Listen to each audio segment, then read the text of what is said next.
ನಮಸ್ಕಾರ, ಶುಭೋದಯ ಪ್ರೀತಿಯ ವೀಕ್ಷಕರೆಲ್ಲರಿಗೂ ಸಂಕಲ್ಪ ಸಿದ್ಧಿ ಕಾರ್ಯಕ್ರಮಕ್ಕೆ ಆತ್ಮೀಯ ಪ್ರೀತಿಯ ಸ್ವಾಗತ ಹೇಳ್ತಾ ಇರೋದು ನಾನು ಅನುಷಾ. ಸೊ ಮೊದಲನೇ ಬಾರಿ ಚಾನಲ್ ವೀಕ್ಷಿಸ್ತಿದ್ದೀರಾ ಅಂತಂದ್ರೆ ಈಗಲೇ ನಮ್ಮ ಚಾನಲ್ ನ ಸಬ್ಸ್ಕ್ರೈಬ್ ಮಾಡಿ, ನಮ್ಮ ವಿಡಿಯೋಸ್ ನ ಲೈಕ್ ಮಾಡಿ. ನೆನ್ನೆ ವಿಡಿಯೋನಲ್ಲಿ ಬಹಳ ಅದ್ಭುತವಾಗಿರುವಂತಹ ವಿಚಾರವನ್ನ ನಮಗೆ ಗುರುಗಳು ತಿಳಿಸ್ಕೊಟ್ರು. ಸೊ ನೀವು ಕೂಡ ನಿಮ್ಮ ಅದೃಷ್ಟದ ಕೀಯನ್ನ ಪಡ್ಕೊಳ್ಬೇಕು ಅಂತಂದ್ರೆ ಇದೇ ಜುಲೈ 26ನೇ ತಾರೀಕು. ಸೊ ಈಗಲೇ ಕ್ಯಾಲೆಂಡರ್ ಅಲ್ಲಿ ಡೇಟ್ ನ ಫಿಕ್ಸ್ ಮಾಡ್ಕೊಳ್ಳಿ, ನೋಟ್ ಮಾಡ್ಕೊಳ್ಳಿ. ನೇರವಾಗಿ ಸ್ಕ್ರೀನ್ ಮೇಲೆ ಬರ್ತಿರುವಂತಹ ವಾಟ್ಸ್ಆಪ್ ನಂಬರ್ಗೆ ನೀವು ಜಾಯಿನ್ ಆಗೋದ್ರಿಂದ ನೀವು ಬಂದು ನಿಮ್ಮ ಅದೃಷ್ಟದ ಕೀಯನ್ನ ಪಡ್ಕೊಳ್ಳೋದಕ್ಕೆ ಸಾಧ್ಯ ಆಗುತ್ತೆ. ಸೊ ಆ ಗ್ರೂಪ್ಗೆ ಜಾಯಿನ್ ಆದಾಗ ಇನ್ನಷ್ಟು ಹೆಚ್ಚಿನ ಮಾಹಿತಿನ ಕೂಡ ನೀವು ಪಡ್ಕೊಳ್ಬಹುದು. ಸೊ ದಯವಿಟ್ಟು ಬೇರೆ ಯಾವ ನಂಬರ್ಸ್ಗೂ ನೀವು ವಾಟ್ಸ್ಆಪ್ ಮಾಡಬೇಡಿ. ನೀವು ಮಾಡಬೇಕಾಗಿರುವಂತಹ ಸಂಖ್ಯೆ 9900513169. ಸ್ಕ್ರೀನ್ ಮೇಲೆ ಕೂಡ ಬರ್ತಾ ಇದೆ. ಈ ನಂಬರ್ನ ವಾಟ್ಸ್ಆಪ್ ಗ್ರೂಪ್ಗೆ ನೀವು ಜಾಯಿನ್ ಆಗೋದ್ರಿಂದ ಇನ್ನಷ್ಟು ಹೆಚ್ಚಿನ ಮಾಹಿತಿ, ಹೇಗೆ ಬಂದು ನಿಮ್ಮ ಅದೃಷ್ಟದ ಕೀನ ಪಡ್ಕೊಳ್ಬೇಕು, ಪ್ರತಿಯೊಂದು ಮಾಹಿತಿನ ಕೂಡ ನಮ್ಮ ತಂಡದವರು ತಮಗೆ ತಿಳಿಸ್ಕೊಡ್ತಾರೆ. ಇನ್ನು ಎಂದಿನಂತೆ ಇವತ್ತಿನ ಕಾರ್ಯಕ್ರಮದಲ್ಲಿ ನಮ್ಮ ಜೊತೆಲಿದ್ದಾರೆ ಸ್ಪಿರಿಚುವಲ್ ಗುರು ಡಾಕ್ಟರ್ ವಿಷ್ಣುದತ್ತ ಗುರುಜಿ ಅವರು. ಗುರುಗಳನ್ನ ಕಾರ್ಯಕ್ರಮಕ್ಕೆ ಬರಮಾಡ್ಕೊಳ್ಳೋಣ. ನಮಸ್ತೆ ಗುರುಗಳೇ, ಕಾರ್ಯಕ್ರಮಕ್ಕೆ ಭಕ್ತಿಯ ಸ್ವಾಗತ. ಒಳ್ಳೆದಾಗ್ಲಿ ಅಮ್ಮ. ಪ್ರತಿಯೊಬ್ಬರಿಗೂ ಹಣ, ಕಾಂಚಣ, ಧನ ಆಗಮನ ಆಗ್ಬೇಕು ಅಂತ ಬಹಳ ಆಸೆ ಆಕಾಂಕ್ಷೆಗಳು ಇದ್ದೇ ಇರುತ್ತೆ ಅಂತ ಹೇಳ್ಬೋದು. ಈ ಧನ ಅಭಿವೃದ್ಧಿ ಆಗ್ಬೇಕು, ವೃದ್ಧಿ ಆಗ್ಬೇಕು, ನಮ್ಗೆ ನಮ್ಮ ಜೀವನದಲ್ಲಿ ಯಾವಾಗ ಆಗತ್ತೆ ಅಂತ ಕಾಯ್ತಾ ಇರ್ತೀವಿ. ಸೊ ಈ ಧನಾಗಮನ ಆಗ್ಬೇಕು ಅಥವಾ ಧನ ಅಭಿವೃದ್ಧಿ ಆಗ್ಬೇಕು ಅಂತಂದ್ರೆ ಹೇಗ್ ಮಾಡ್ಕೊಳ್ಬೇಕು, ಏನ್ ಮಾಡ್ಬೇಕಾಗತ್ತೆ ಗುರುಗಳೇ? ಅಟ್ಲೀಸ್ಟ್ ಹೊಸದ್ ಬರ್ಲಿಲ್ಲ ಅಂದ್ರೂ ಇರೋದನ್ನ ಉಳಿಸ್ಕೊಳ್ಬೇಕು ಅಂತ ಕೆಲವರು ಯೋಚನೆ ಮಾಡ್ತಿರ್ತಾರೆ. ಇನ್ ಕೆಲವ್ರು ಬರ್ಲಿಲ್ಲ ಅಂದವರು ನಮ್ಮ ಹತ್ರ ಬರ್ಬೇಕು ಅಂದ್ರೆ ಏನ್ ಮಾಡ್ಬೇಕು ಅಂತ ಯೋಚನೆ ಮಾಡ್ತಾರೆ. ಏನ್ ಹೇಳ್ತೀರಾ? ಓಂ ವಿಶ್ವಸ್ಮೈ ನಮಃ. ಪ್ರೀತಿಯ ಬಂಧುಗಳೇ, ಕಾಂಚಾನಂ ಕಾರ್ಯ ಸಾಧನಂ, ಇನ್ನು ಎಂತೆಂಥವು ಇದ್ದಾವೆ, ಬಹಳ ಚೆನ್ನಾಗಿ ನೀವೆಲ್ಲ ಹೇಳ್ಕೊಳ್ತೀರಿ. ಪ್ರತಿಯೊಬ್ಬರಿಗೂ ಕೂಡ ಎಲ್ಲದರ ಮೂಲ ಅದೇ ಆಗಿರೋದ್ರಿಂದ ತೀರಾ ಸಣ್ಣ ರೆಮಿಡಿ, ತೀರಾ ಚಿಕ್ಕದ್ದು ನಿಮಗೆ ಬಹುದೊಡ್ಡ ಮಟ್ಟದ ಹಣವನ್ನು ಸಂದಾಯ ಮಾಡಿಕೊಳ್ಳುವಲ್ಲಿ ಸಫಲವಾಗ್ತಾರೆ. ನಾನು ಸುವರ್ಣ ಎಂಟರ್ಟೈನ್ಮೆಂಟ್ ಚಾನಲಲ್ಲಿದ್ದಾಗ ಈ ಆನಂದವಾಣಿ ಅಂತ ಒಂದು ಕಾರ್ಯಕ್ರಮ 1 ವರ್ಷಗಳ ಕಾಲ ಅದನ್ನು ಮಾಡಿದಾಗ ಬಹುಶಃ ಆವತ್ತಿನ ಕಾಲಕ್ಕೆ ಯಾರೋ ಒಬ್ಬರು ಅಕ್ಷಯ ವೃಕ್ಷ ತೆಗೆದುಕೊಂಡಿದ್ರು. ಬಹುಶಃ ಅವ್ರು ನಿನ್ನೆ ಅಷ್ಟೇ ಬಂದು ಹೋದದ್ದು ಮಾಹಿತಿ ಏನಂತಂದರೆ ಅಷ್ಟೇ, ಅದು ನೀವೊಂದು ಬ್ಯಾಂಕಲ್ಲಿ ಅಕೌಂಟ್ ಮಾಡಿಸಿದ್ದೀರಿ ಅಂತಂದರೆ ಆ ಅಕೌಂಟಲ್ಲಿ ನೀವು ನಿಧಾನ ಚೆಕ್ ಮಾಡಬೇಕು.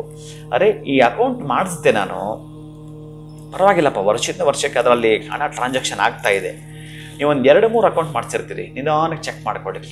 ಯಾಕೋ ಈ ಅಕೌಂಟ್ ಮಾಡಿಸ್ದೆ, ಪ್ರಯೋಜನವೇ ಬರಲಿಲ್ಲ, ದುಡ್ಡು ಉಳಿತಾ ಇಲ್ಲ ಅದರಲ್ಲಿ ಅಂತ ಫೀಲ್ ಕೂಡ ಆಗಿರುತ್ತೆ. ಉಳಿತಿಲ್ಲ ಒಂದಾದರೆ ಬರ್ತಾನೆ ಇಲ್ಲ. ಹೌದು, ಈಗೆಲ್ಲ ಕೆಲವರು ಇರ್ತಾರೆ ಪಾಪ, ಅವರು ತೀರಾ ಸಣ್ಣ ಸ್ಥಿತಿಯಿಂದ ಅಲ್ಲಿಂದ ಅಲ್ಲಿಗೆ ಅವರು ಕಳೆದೋಗೋ ಪರಿಸ್ಥಿತಿ, ಆ ಸಣ್ಣ ಸ್ಥಿತಿಯಲ್ಲೂ ಕಳೆದು ಹೋಗುವಂಥ ಪರಿಸ್ಥಿತಿ. ಆ ಸಂದರ್ಭದಲ್ಲಿ ಅಕ್ಷಯ ವೃಕ್ಷವನ್ನು ಪಡೆದುಕೊಳ್ಳುತ್ತಾರೆ.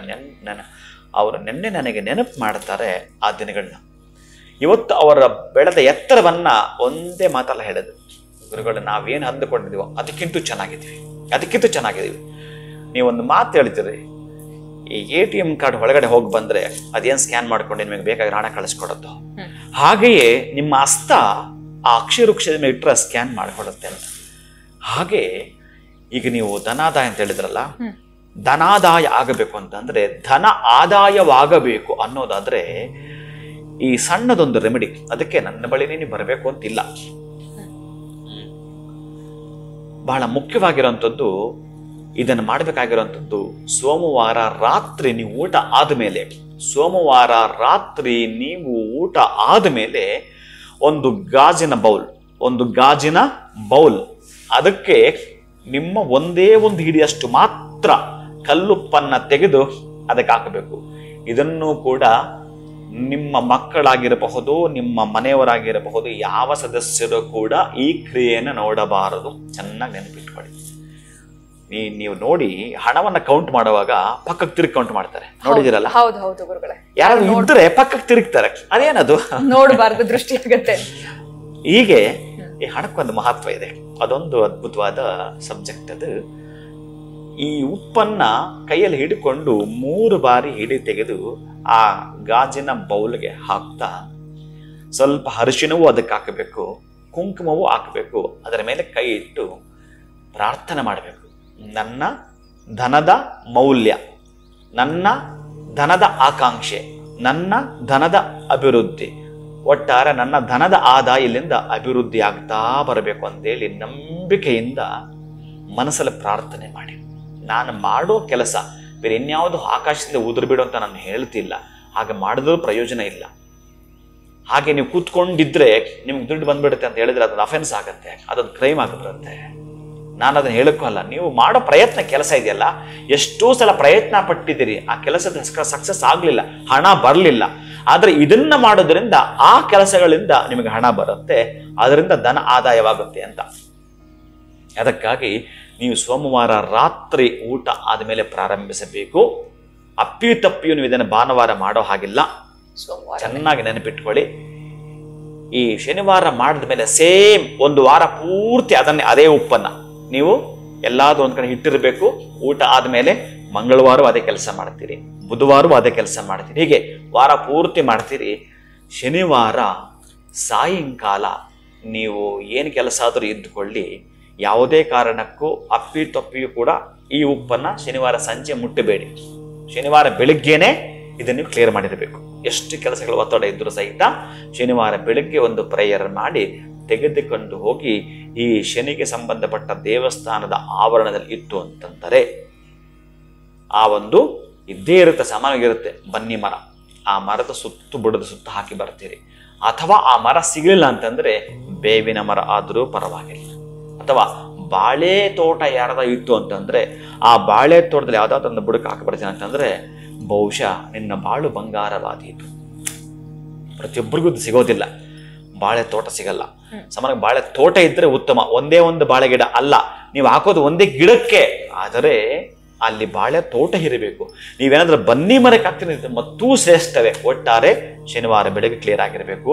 ನಾನು ಈ ಮೊದಲೇ ಹೇಳಿಬಿಟ್ಟೆ, ಅಪ್ಪಿ ತಪ್ಪಿಯು ಶನಿವಾರ ಸಾಯಂಕಾಲ ನೀವು ಕೇಳಿರ್ತೀರಿ, ಸಂಜೆ ಉಪ್ಪು ಕೊಡಬಾರ್ದು, ಅರಿಶಿನ ಕೊಡಬಾರ್ದು, ಇವೆಲ್ಲ ಇದೆ. ಅದಕ್ಕೆ ನೀವು ಕೂಡ ಶನಿವಾರ ಸಂಜೆ ತೆಗೆದುಕೊಂಡು ಹೋಗುವುದು ಸಮಂಜಸವಲ್ಲ. ಬೆಳಗ್ಗೆ ನೀವು ಇದನ್ನ ಕ್ಲಿಯರ್ ಮಾಡ್ಕೊಂಡಿರ್ತೀರಿ. ಮತ್ತೆ ನೀವು ಈ ಶನಿವಾರವೂ ಕೂಡ ಸಂಜೆ ಮುಟ್ಟಲ್ಲ, ಭಾನುವಾರ ಮುಟ್ಟಲ್ಲ, ಮತ್ತೆ ಸೇಮ್ ಯಥಾಸ್ಥಿತಿ ಸೋಮವಾರ ರಾತ್ರಿ.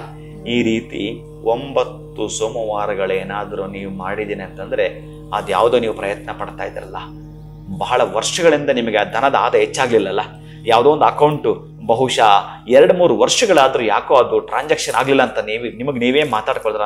ಈಗ ನಾನು ಹೇಳ್ತಾ ಇದ್ದೀನಲ್ಲ, ಈಗಲಾದ್ರೂ ನೀವು ಮಾತಾಡ್ಕೊಳ್ಳಿ. ಆ ಧನದ ಆದಾಯ ಯಾವ ಲೆವೆಲ್ಗೆ ತೆಗೆದುಕೊಂಡು ಹೋಗುತ್ತೋ ನೀವೇ ಪರೀಕ್ಷೆ ಮಾಡಿ. ಒಟ್ಟಾರೆ ನಿಮಗೆ ಪರಿಪೂರ್ಣವಾಗಿರೋ ಸಂಖ್ಯೆ ಕೂಡ ನಾನು ತಿಳಿಸಿದ್ದೇನೆ. ಹಂಗೂ ಈ ಸೋಮವಾರದ ಸಂಖ್ಯೆ 2 ನಿಮ್ಮ ಪರಿಪೂರ್ಣದ ಸಂಖ್ಯೆ 9, 2 ಸೇರಿದ್ರೆ ಲಾಭಸ್ಥಾನಕ್ಕೆ ಹೊರಟೋಗಿರ್ತೀರಿ.